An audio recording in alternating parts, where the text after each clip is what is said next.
अगर आप long term Nifty का प्राइस चार्ट देखेंगे, Nifty has done around 11 to 12% per annum, and long term Nifty का ईपीएस ग्रोथ देखेंगे is also 11 to 12% per annum. तो in the long term EPS growth will match the stock price.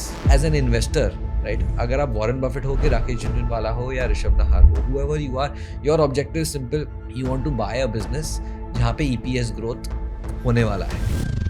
अगर मुझे mid cap space में, small cap space में ये search करना है कि कौन सा बिजनेस है जो अभी ग्रो कर सकता है, तो वो ये कैसे आइडेंटिफाई कर सकते हैं? आप बोलेंगे कि मेरा साइड बिजनेस है और मैं शाम को काम से आने के बाद में करता हूँ, कि आप इससे अच्छा तो कोई फंड में पैसा लगा. In America 85% of passive fund manager, passive ETFs are beating fund managers. That means that only 15% of those active fund managers are able to actually outperform the index. Quant में there is something, ये 10 criterias है, ये criterias अगर stock में match किया तो we will select it for our portfolio. Right. So can you share some of the criteria? आप वो बिजनेस देखिए जिसमें आपको थोड़ा सा तो नॉलेज है कि आप बिजनेस को समझ सकते हैं. Warren Buffett has that box on his table, too hard to understand. तो उसमें वो डब्बे में वो एनुअल रिपोर्ट्स फेंकते हैं जो उनको बिजनेस समझ में नहीं आता. So you have to work within your circle of competence. Markets are so volatile, है ना? सो ऐसे टाइम पे आप कौन से क्वांट के फॉर्मूलाज को सिलेक्ट करोगे? सो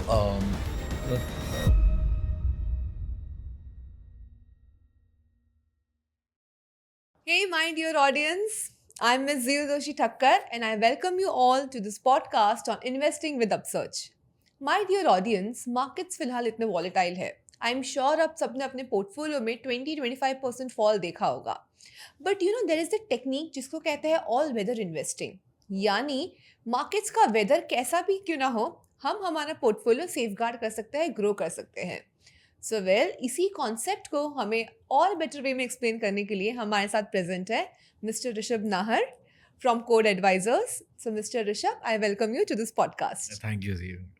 So, Mr. Rishabh, you are in the markets since almost 8 to 10 years, right? Yeah. So, अपनी ये journey में, how has this journey framed your philosophy for investments? So 2016, 2014 मैंने मेरा एजुकेशन कंप्लीट किया and 2014 is when I actually मैंने तभी एक PMS join किया था 2014-15 में, गिरी कैपिटल के नाम से. एंड वहाँ पे मैं रिसर्च एनालिस्ट था. मैं इन डेप्थ रिसर्च करता था बिजनेसेस पे, अंडरस्टैंडिंग हाउ एक बिजनेस बनता है, उसमें प्रमोटर क्या काम करता है, जस्ट ट्रेडिशनल जो फंडामेंटल एनालिसिस करते हैं, जो म्यूचुअल फंड मैनेजर्स करते हैं, research analyst across the industry जो करते हैं. तो ऑलमोस्ट 1.5-2 साल मैंने वहाँ पे काम किया as a research analyst and बहुत एक्सपीरियंस गेन किया fundamentally on the ground. Just not के स्टॉक प्राइस देखना है. द आइडिया वाज दैट के ऑन द ग्राउंड बिजनेसेस कैसे चलते हैं, फैक्ट्रीज कैसे चलती है, एक्चुअल सेल्स कैसे होता है and how that translates. So understanding, वो पूरा बिजनेस का अंडरस्टैंडिंग मुझे काफ़ी वहाँ पे एक्सपीरियंस मिला. That was the starting of my career. And 2016 के बाद तब मैंने डिसाइड किया मुझे खुद से कुछ करना है. कुछ नीड था अंदर से कि कुछ बनना है, क्या कुछ बनाना है. एंड 2016 में मैंने कोड शुरू किया. कोड का जनरल आइडिया था कि मेरे पास थोड़ा बहुत कुछ पैसे थे मेरे पास में जो मैनेज करने थे मुझे. एंड तभी मेरे पार्टनर कवन भी मुझे मिले एंड हम दोनों ने शुरू किया. हमारा आइडिया था ये कि रिगार्डलेस के मार्केट अप होएगा या डाउन होएगा या मार्केट में उतार चढ़ाव होएगा, how can we maintain a consistent rate of return और consistent portfolio. That was the entire thought process. And हमें डेटा से बड़ा लगाव था कि लास्ट 10, 15, 20 ईयर्स का जब डेटा देखते हैं, individually we can go through experiences that we have not seen और that we have not experience. For example 2008 crisis, आज की जनरेशन 2008 में जो क्राइसिस हुआ आज की जनरेशन ने नहीं देखा है या एक्सपीरियंस नहीं किया है.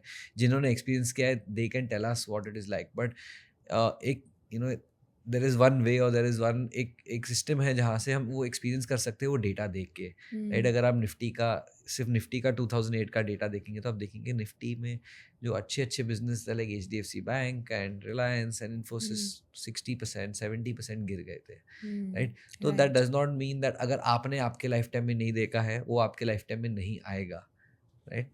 सो we have to be ready as an investor for events like this.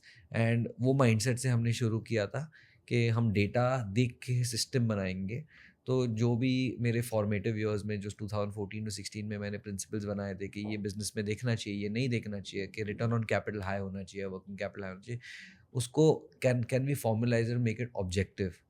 So that was the starting journey of Code.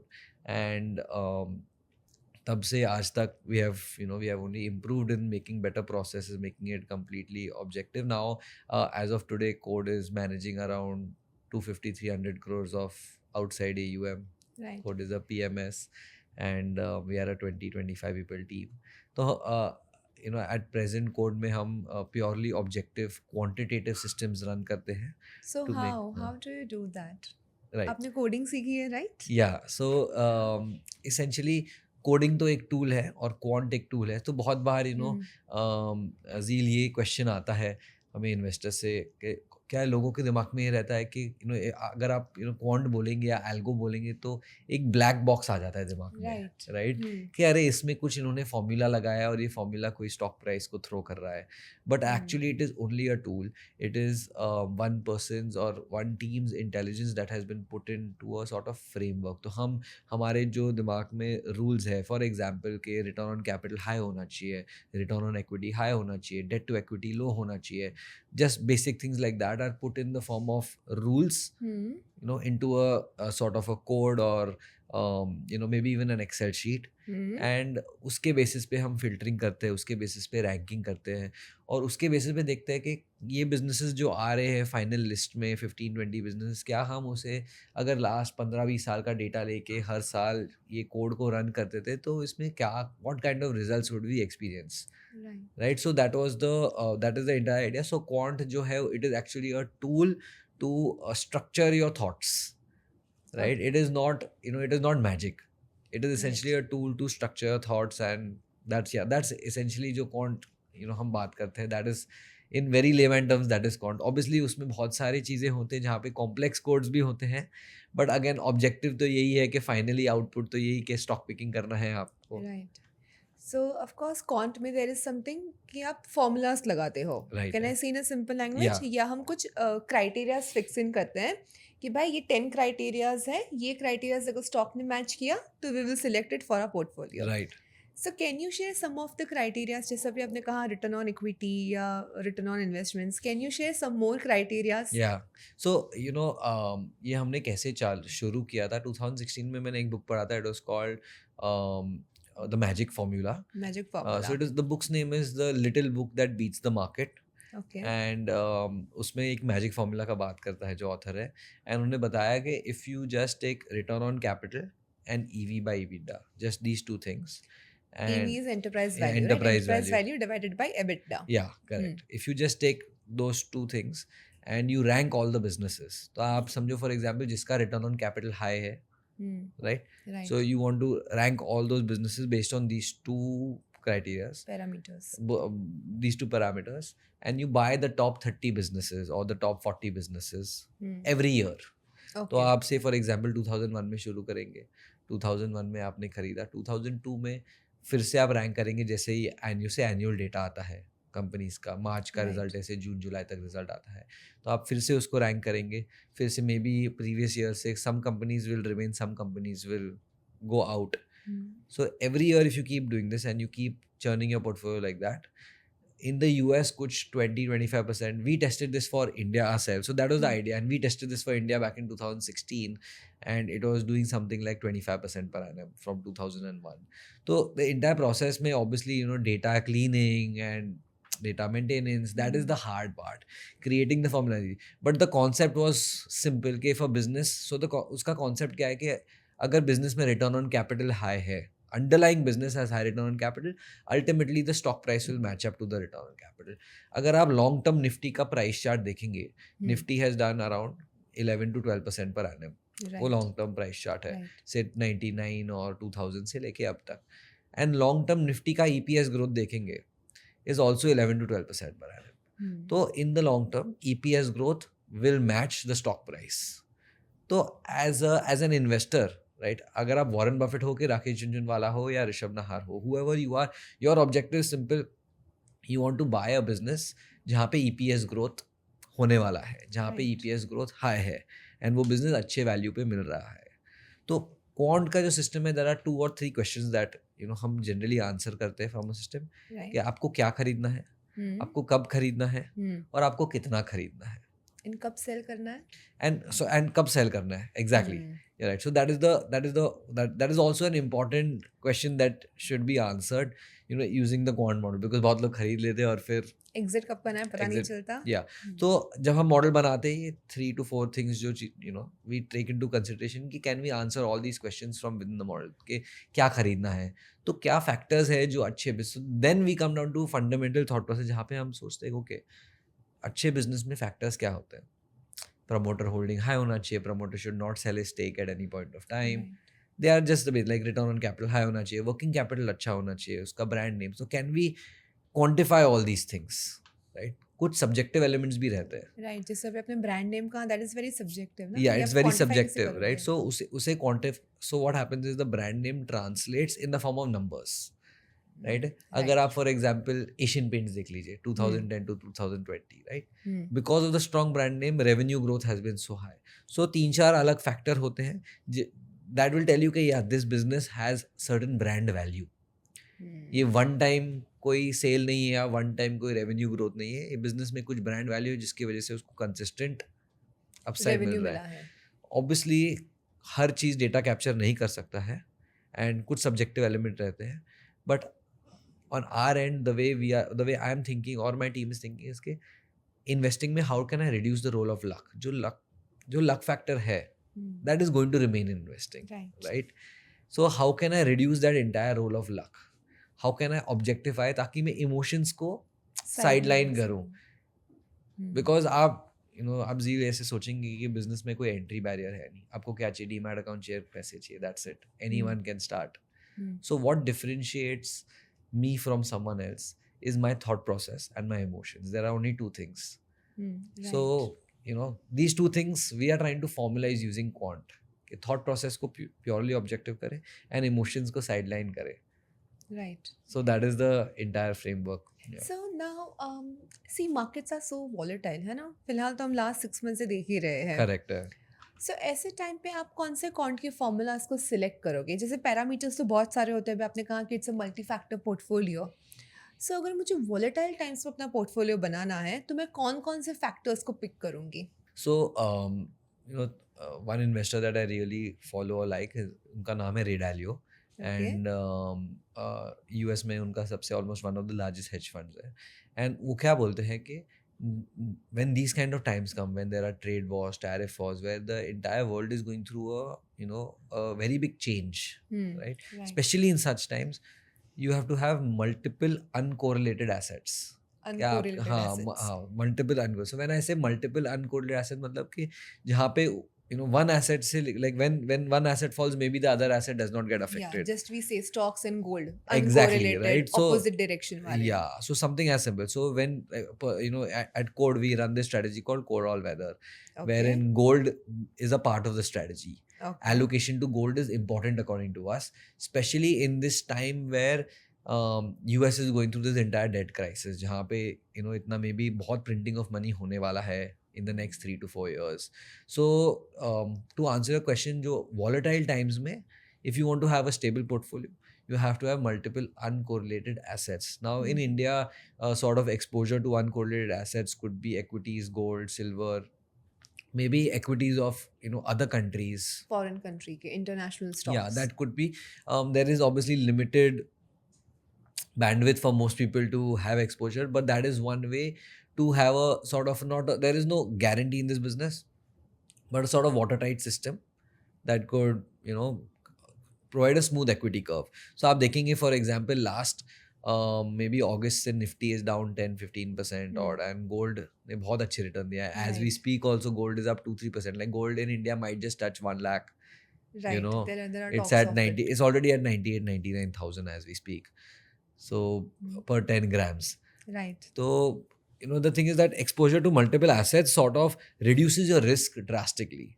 तो उनका जो रे वैल्यू का जो फॉर्मूला है लिटिल टेक्निकल है, but I would like to explain that कि वो जो बताते हैं कि अगर आपके पास 15 अनकोरिलेटेड एसेट है, your risk will fall down by a factor of 15. मतलब कि your portfolio might not even have a negative quarter, but you have to have 15 uncorrelated assets and all those uncorrelated assets at the end of say 5 years 10 years should give positive returns, right? So आपने for example, so if you look at if you something that मैंने say last I think last 6 months में we have been checking and testing. If you look at Nifty and gold, ठीक है, अगर आप Excel sheet पे Nifty का data लेंगे और गोल्ड का डेटा लेंगे एंड दोनों में 50-50% एलोकेशन करेंगे of your portfolio, say back from 2005 to now, right, you would have got, so Nifty in 2005 to now has given about 12-13%, right, gold ने भी about 11-12% दिया है in that same period, right,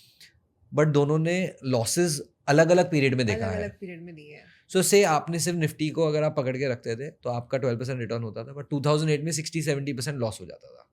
Nifty ने 60% peak से drawdown देखा है, right, and gold में वो पीरियड में ड्रॉडाउन नहीं आया. right, So if you do 50-50 in terms of both those asset classes, you would have made 12%. But your max loss in any year would not have been exceeding like 25-30%. तो आपका risk half हो गया. वो जो 60% आपका गया था वो 60% नहीं जाता वो साल में. तो आपको रिटर्न तो उतना ही मिला बट रिस्क आपका हाफ हो गया. yes, So risk essentially management is very important, risk- right? so लोगों को वो पता नहीं होता, लोग सिर्फ रिटर्न्स देखते हैं, लोग ये नहीं देखते कि भाई डाउन साइड भी प्रोटेक्ट करना है. Correct absolutely. सो जो हम देखते हैं risk adjusted returns, that's what we are looking at. क्योंकि ये बहुत सिंपल कॉन्सेप्ट है कि ऑब्वियसली आपको CAGR मैटर्स, आपने कितना पैसा बनाया वो matters, but also the journey also makes a lot difference. कि was it a peaceful journey और was it very hectic, right? वो पूरे जर्नी में आपने बहुत सारे, फॉर एग्जाम्पल अभी जब as we are speaking many investors are going through drawdown, कि कुछ लोगों के पोर्टफोलियो 25-30% डाउन है, small cap is down 20% right? So lot of people get emotionally disturb in such times.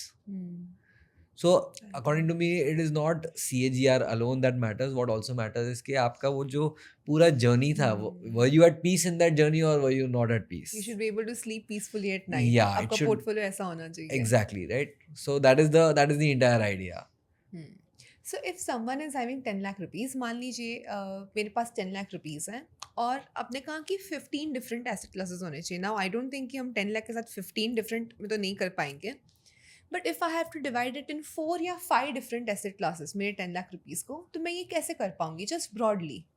So broadly, see, honestly, with 10 lakhs, like you said, 15 asset class, I don't think so 4-5 में भी divide कर सकते हैं because exposure in India is lower. The only 2-3 things that could be, looked at is Nifty, gold, silver, maybe आज, ETFs are there of other countries. Right. Like for example, China and Australia. So there are ETFs which are providing exposure to other countries, but उसमें important है कि आप वो country के dynamics को समझे. Right. So just investing without knowledge is a bigger problem, right? Because most people क्या they are looking for a recommendation, क्या मेरे को बता दीजिए मैं invest कर देता हूँ and then I'll sleep at night, right? The thing is that this business is only about knowledge. You don't want to work for money, you want to work to gain knowledge. अगर आप वो knowledge gain करेंगे आप खुद से decision ले सकते हैं, right? Even if tomorrow the promoter of a company will tell me कि my business is very good and you should buy my business, I will go back home and read all his annual reports and understand the business. So the idea is that to answer the question ke there are other countries that you could have exposure to. You could have exposure to gold, you could have exposure to equities, but आपको समझना जरूरी है कि why gold will do well or what is your view of gold. बस क्योंकि वो ऊपर गया does not mean वो आगे ऊपर जाएगा या नहीं जाएगा, right? You need to understand कि gold is a hard asset. Central banks खरीद रहे gold को. क्यों central banks खरीद रहे? Because this is only a business of knowledge. और आपका कुछ काम ही नहीं है. You don't need to pick up stones. There's no hard labor involved. समझा. So you are saying कि हम 4 classes में कर सकते हैं. One is stocks, which is Indian stocks. उसके लिए आपने Nifty suggest किया. But I think Nifty 50 के beyond, right? I think आप Nifty 500 को refer Yeah, so obviously within Indian stocks also, I'm not saying like Nifty 50 is the place. उससे तो there are a lot. If you do a little more work, there is a lot more exposure that you could take, say in the small mid cap space also, because today as we speak that space has seen some amount of drawdown, right? And going ahead, so with each asset class there is a view. Okay, why Indian equities will do well, समझा, right? कि Indian equities maybe on the manufacturing side, क्योंकि आप देखिए all over the world there is a state of war or state of like turmoil. So India is positioned very well to take in everything today, right? So जो money flow है, we expect that India will do extremely well because of that entire money inflow. So having exposure to businesses that will flourish because of this situation across the world is important. Okay, perfect. Yes, so coming to this part of the trade war, कौन कौन से sectors हैं in India में जो sustain कर सकते हैं in spite of this tariff and the trade war going on? So Zeel, इसमें ऐसा है कि we are not sector specific. What we are looking for is कि प्रमोटर के पास एग्जीक्यूशन कैपेबिलिटी है कि नहीं, is the promoter ambitious or not.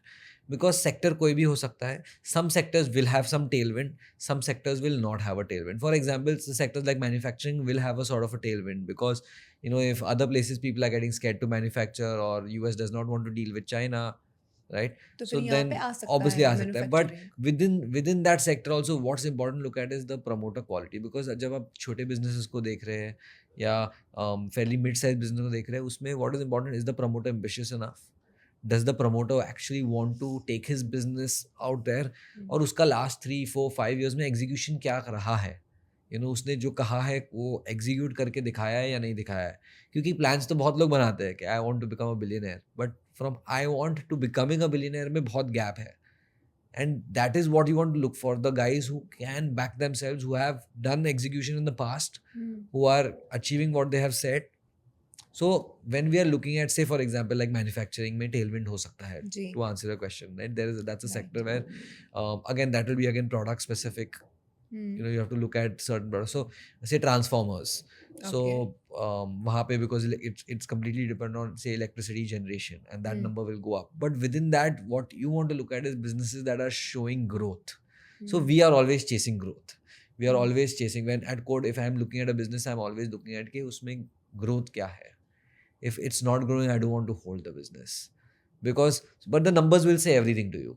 You don't need to really meet a promoter to tell you that. आप देख लेंगे कि 4 quarter से ये बंदा 15% growth दिखा रहा है, because to actually grow it takes a lot of effort. Right? So if someone really wants to, look at a business, say in manufacturing, you want to look at a promoter who can execute. Okay, but ये चीज़ एक layman कैसे कर सकता है? चलिए मैं आपको मेरे ऑडियंस के पर्सपेक्टिव से पूछ रही हूँ कि मानिए उन्हें एक सिंपल वे में समझना है. लार्ज कैप्स का तो data easily of course available होता है and they are already grown companies. अगर मुझे मिड कैप स्पेस में, स्मॉल कैप स्पेस में ये सर्च करना है कि कौन सा बिजनेस है जो अभी ग्रो कर सकता है, विच सेक्टर कैन गो, या कौन सी एरिया है जो ग्रो कर सकती है, तो वो ये कैसे आइडेंटिफाई कर सकते हैं? सो द फर्स्ट क्वेश्चन मैं किसी से पूछता हूँ जो मुझे पूछेगा कि कि आप मेरे को कुछ फ्रेमवर्क बताइए. What you asking is a framework के how do I do research, कि मैं रिसर्च कैसे करूँ. First question is do you have the time. Okay, आप बोलेंगे कि मेरा साइड बिजनेस है और मैं शाम को काम से आने के बाद में ही करता. आई एम सेइंग कि आप इससे अच्छा तो कोई फंड में पैसा लगा दीजिए, बिकॉज वो फंड मैनेजर या ETF हो गया, what ever it is doing day like maybe putting in 12 hours 14 hours of work, so you cannot compete with them, right? So first तो do you have the time? So assuming के the audience has the time, कि कोई बता रहा है कि यार मैं 10-12 घंटा काम कर सकता हूँ और मैं ये चीज़ करूँगा कि आप मेरे को बताएंगे, आप मेरे को फ्रेमवर्क दीजिए तो मैं रिसर्च करता हूँ. सो बहुत सिंपल है, then it becomes very easy, right? Because if you can answer that, most people are stopping on point 1 कि I cannot give more than 2 hours. So my question is, if you cannot give more than 2 hours, this business is a full-time, it's a full-time effort. Right? So say you are willing to give that full-time effort. अगर आप बोल रहे हैं नहीं मैं मेहनत लगा के करूँगा, मुझे आप बताइए कि क्या करना है. So first thing is that data for mid-cap and small-cap companies are also now freely available. Right? There are sources on the web. It's all public information now. So on the exchange screener, there are multiple sources where that people use today to download data. तो वो आप data download करिए, उसमें से आप you can put up a screener as to के last quarter on quarter growth क्या रहा है business का, return on capital कौन से businesses का high है. Return on capital, quarter growth. Yeah, return on capital, quarter. So maybe you look at only to start with, to make it very simple, कि आप सिर्फ ये 2 factor को देखिए. And अपने return on capital तो सबसे पहले ही कहाँ आता है. Yeah, exactly. Right? That is something I always emphasize on. Now the next question is, आप वो business देखिए जिसमें आपको थोड़ा सा तो knowledge है कि आप business को समझ सकते हैं. जी. Because Warren Buffett has that box on his table. Okay, too hard to understand. तो उसमें वो डब्बे में वो annual reports फेंकते हैं जो उनको बिजनेस समझ में नहीं आता है. राइट. तो इसी पहले आप डिटरमाइन करें कि ये मुझे समझ में नहीं आता है.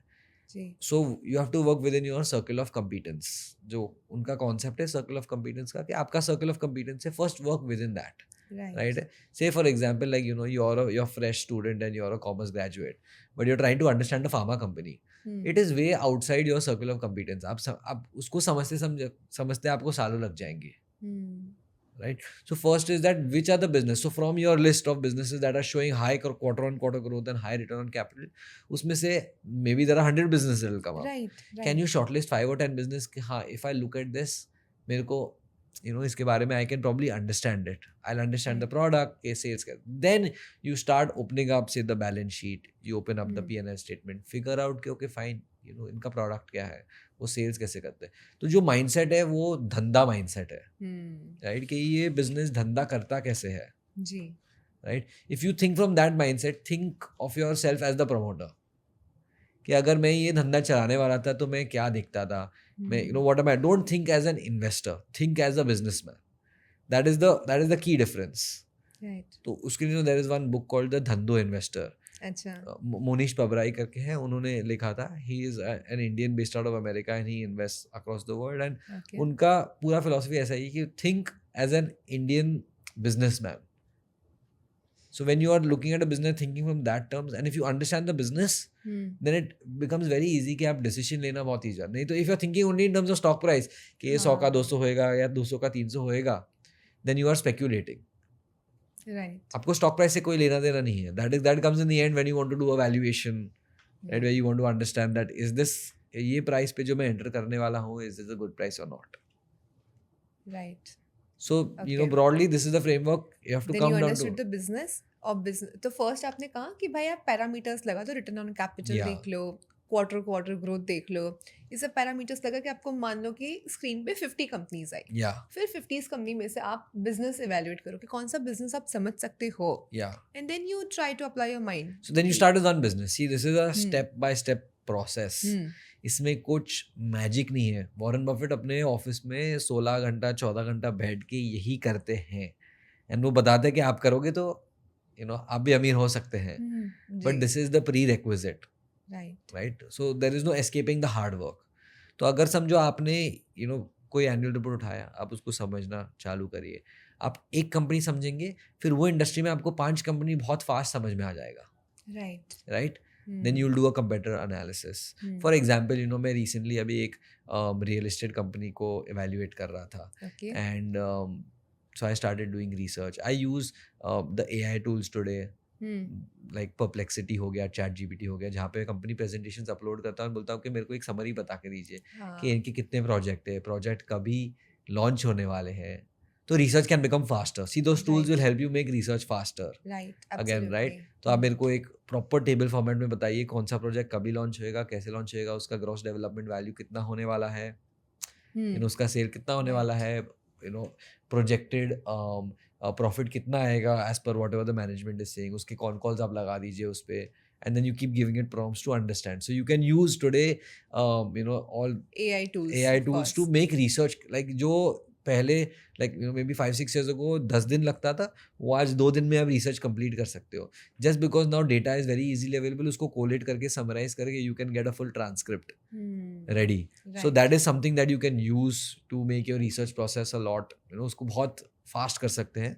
एक बार आपको बिजनेस समझ में आ गया, तो जैसे मैं बताया था रियल एस्टेट बिजनेस है, तो मैंने वो business first I picked up one business, then I realize अच्छा मुझे पूरा समझ में आ रहा है कि मार्केट रियल एस्टेट बिजनेसेस को किस तरह से वैल्यू करती है, राइट. दे लुक एट से ग्रॉस डेवलपमेंट वैल्यू के आगे का नेक्स्ट 3-4 साल में सेल्स कितना आने वाला है.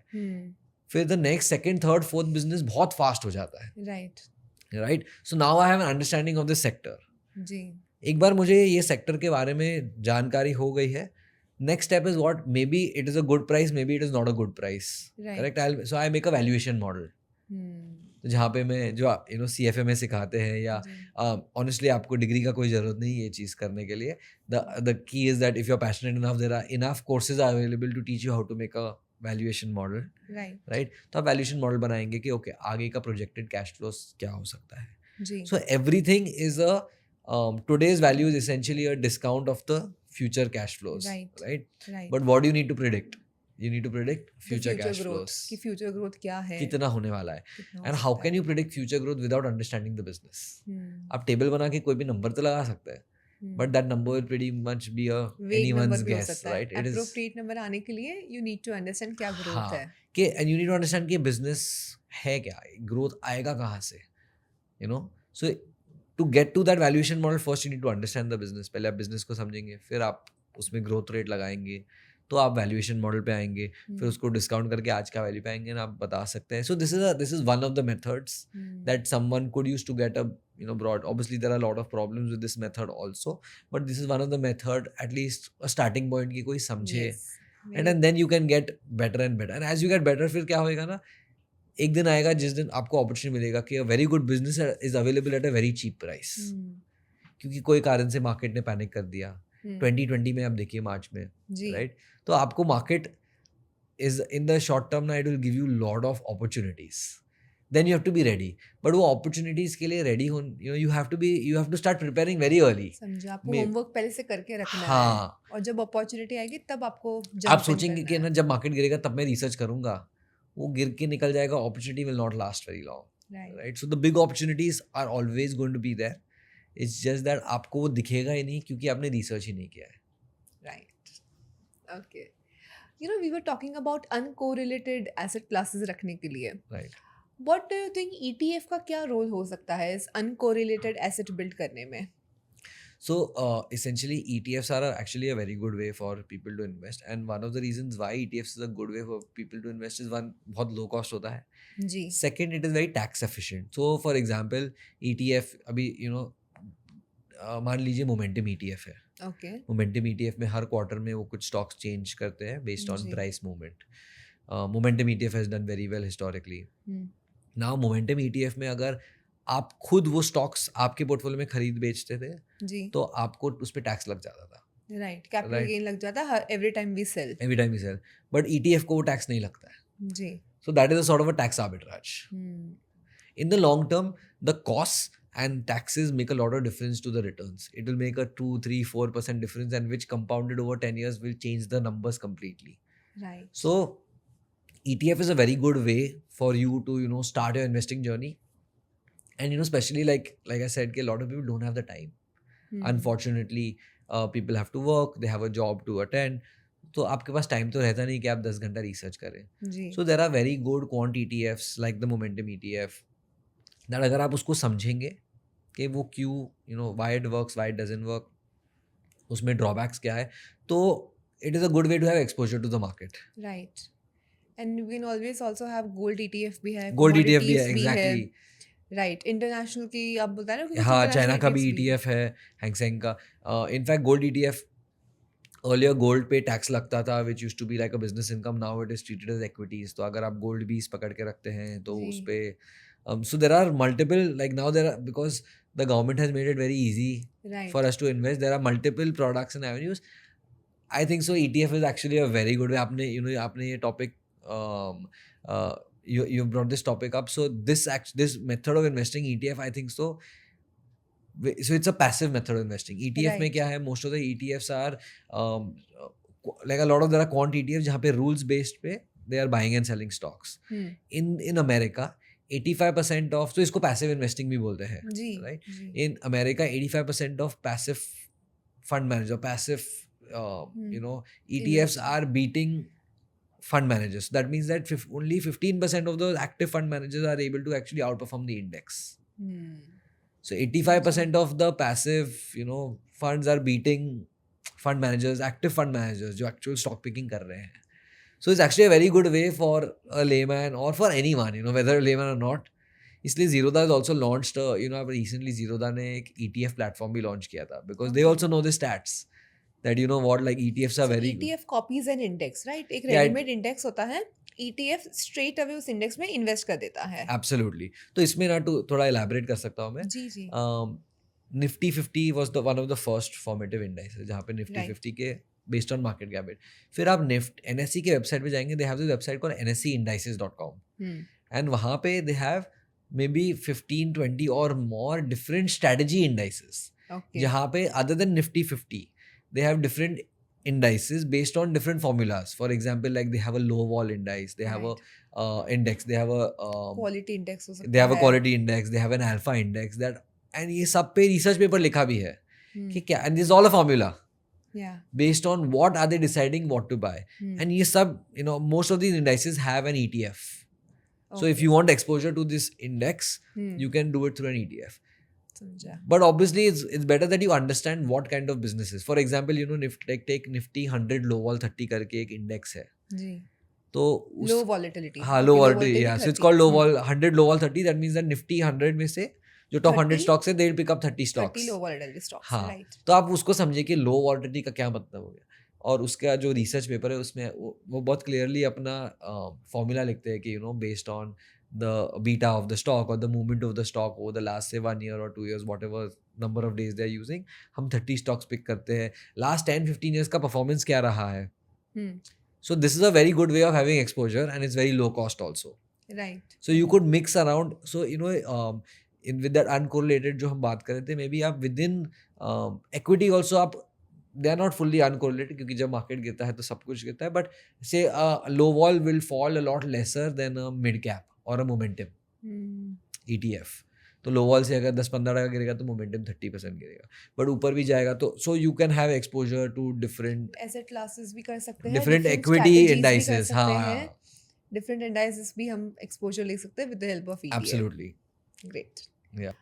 So I have one last question. Okay. Yeah. Surrounding the current market valuation. Right. See, हमारी markets already इतनी fall कर चुकी है. Right. What do you think कि क्या अभी हम हमारी राइट वैल्यू पे आ चुके हैं या अभी भी और स्कोप है कि यू नो हम थोड़ा और प्राइस करेक्ट करें और राइट वैल्यू पे आए, specially in the mid and small cap sectors. So generally you know हम कैसे देखते हैं ये चीज़ को. The first thing is that I don't think so I can predict the future and I don't think so कि कोई और भी ये प्रिडिक्ट कर सकता है, but we yet need some sort of mechanism to make a decision, right है, on a day to day basis. तो जिस तरह से मैं देखता हूँ, मैं फर्स्ट चीज़ देखता हूँ कि कंट्री का पोजीशन क्या है, right. So the first big factor that affects equity markets is money flow, कि पैसा कहाँ से आ रहा है, पैसा कहाँ जा रहा है. अगर हम I am not taking as an investor, मैं 2-3 महीने का व्यू तो लेता नहीं हूँ, मैं I am always looking at a 3-5-7 year view. अगर मैं 3-5-7 ईयर व्यू लूँ तो I think so first thing is that you need to have exposure to equities, you need to have exposure to hard assets. And उसका कारण ये है कि जो यूएस में क्राइसिस हो रहा है, before this you know conversation हम बात करते हैं कि US total debt is $36 trillion, right, जिसमें in the next 4 years $28 trillion का रीफाइनेंसिंग होने वाला है. That means that US needs to pay back $28 trillion to the people who they have taken the loan from, right, and they need to take a new $28 trillion loan, right? तो उसको refinancing बोल सकते हैं जी. अभी the bullying that US has done, जो उन्होंने last हमने जो देखा है लास्ट 1-2 months में, राइट, अगर आप ऐसे समझिए, राइट, कि आप किसी को पैसा देंगे जी, और वो यू नो आपको कॉल करके रफ बात करेंगे, आपको बताएंगे कि देखेंगे पैसा कब मिलेगा, you are not going to extend the loan again to them. So similar like that situation is coming up with the US. So next 18 months में I think I'm not sure of the number, but the number is very big. In the next 18 months, so next 4 years, $28 trillion of debt needs to be refinanced. Right. तो और capital लेना पड़ेगा in this. Right, देगा कौन उनको? Question वो है. It's attractive because अभी वो 4.5% interest rate चल रहा है. But after that you think, what if ये एक दिन बोल दिया कि मैं आपको पैसा वापस नहीं देने वाला हूँ. तो हर कंट्री उसके बारे में सोच रहा है. Now the question comes कि अगर कोई country you know if no one is willing to give them a loan, a refinancing problem होएगा, तो यूएस गवर्नमेंट सेंट्रल बैंक के पास जाएगा कि तो लोन नहीं मिल रहा है, तो आप नोट छापिए. 2020 में जब कोविड क्राइसिस आया, सबको पता है वहाँ पे बहुत करेंसी प्रिंटिंग हुआ था. 2020 में $5 ट्रिलियन वर्थ ऑफ प्रिंटिंग हुआ है. Okay. जब $5 ट्रिलियन वर्थ ऑफ प्रिंटिंग हुआ था, इन्फ्लेशन 9% गया था. Now think of it this way, जब ये $28 ट्रिलियन की प्रिंटिंग करेंगे तो उनका इन्फ्लेशन बहुत शूट अप होगा. And everywhere asset prices have gone up. उनका इफेक्ट यहाँ भी होता है, राइट. आप देखिए real estate in India, equity in India 2020 से लेके 2024 has been a dream run for all asset classes. Now this is why having exposure to hard asset is important. Any hard asset like gold, equities, real estate. If you're not having exposure to hard asset, it's going to cause a lot of problems. So having exposure, because hard assets will do well. So that's why having, doing holding on to something is important. If you're holding on to currency, it is not going to take you anywhere. Cash, debt, it is not, it's not going to take you anywhere. So that is so one element. Circling back now to the question, to our bubble कि हम कहाँ पे हैं, हम yeah, और so fall in कर terms of सकते the हैं नहीं. pricing, right? Right. Okay, is this so the way I look at it is that if the markets are at a 20-30, if say mid cap small cap में 20-30% drawdown चल रहा है, जी. and 5-7 year view is positive, Hmm. I will remain 100% invested. Hmm. So today, I am 100% invested. I never go on cash. Okay. I don't sit on cash. मैं उसके बारे में quickly आपको बताऊंगा इसके बाद. But essentially today if markets are down 20-30%, say mid cap में 25% drawdown चल रहा है, then expected return will be very high from here in the next 3 to 5 years. समझा. And so that's why having exposure. Timing the market, whether market will fall 20% from here or 10% from here, I think so that's almost impossible. No one knows. आपको पता नहीं लगेगा, एक महीने में market भाग भी सकता है यहाँ से, एक महीने में मार्केट 10% टूट भी सकता है. It completely depends on money flow, and money flow is driven by central banks. तो वो प्रेडिक्ट नहीं कर सकता कोई भी, because how the central bank is going to act across the money world. flow, आप foreign inflows into the country की बात कर रहे हो? Both foreign inflows into the country and even how our central bank acts, right? Because हमारा central bank also follows global macroeconomic policies. तो interest rate का movement हो गया, right? So if interest rate keeps dropping, obviously there'll be more money supply. If there's more money supply, then people will put it in the markets. more, exactly. But अगर वो, yeah, but Hmm. अगर say US में recession आ गया, and they'll have to make it tight, or they'll have to make it loose. So this entire thing, the short-term market movement is dependent on money supply, and money supply is hard to predict. I'm not saying it's impossible, but hard to predict. So I would rather take a longer term view. The moment I'm taking a longer term, मैं थोड़ा long term view देखता हूँ कि नहीं, overall the situation is good in India, and अगर money printing होएगा तो equities will do well. अगर inflation will be high in America, equities will do well. So I need to have exposure to equity, especially when the drawdowns are at a 20-25%. Last year जब equity में बहुत bubble like, high valuation right? हो गया था, And वो बहुत simple चीज़ है to gauge. जब आपके बाजू में हर आदमी पैसा कमा रहा है, like last year अगर आप जून जुलाई मई में किसी से बात करेंगे, हर आदमी कोई भी स्टॉक उठा रहा है, वो डबल हो रहा है, कोई ट्रिपल हो रहा है. It's a sign कि you need to just relax and maybe you take a step back and you figure out that this is not the way markets work. तो वो सब signs है, आपको उसमें कुछ analysis का ज़रूरत नहीं है, right? So it's that whole thing, right? When everyone is greedy, you sit back, but when everyone is fearful, that's when you want to become aggressive. If today everyone is scared कि markets are down and 30%, I want to stay away from equity, then it's a good time. Right? That's a broad gauge that you can, you don't need to be a genius to know this. Right, absolutely. So that is my entire view. Definitely. Okay. Yeah. Amazing. This was an amazing conversation, Yeah. Rishabh. Thank you very much for being here on our podcast. Yeah, it was very nice. Thank you for having me. Well, my dear audience, I hope आप सबको आज का हमारा ये podcast अच्छा लगा हो. मुझे तो बहुत मज़ा आया ये सब सुनने में. Okay, मुझे लग रहा है कि ऋषभ सर को एक कोर्स ही बना देना चाहिए on how to select. So well, yes, please comment कीजिए आपको क्या अच्छा लगा हमारे पॉडकास्ट के बारे में, आप हमसे और क्या सीखना चाहते हो, क्या जानना चाहते हो. Please comment and do not forget to subscribe and like our content. Thank you. See you all in the next podcast.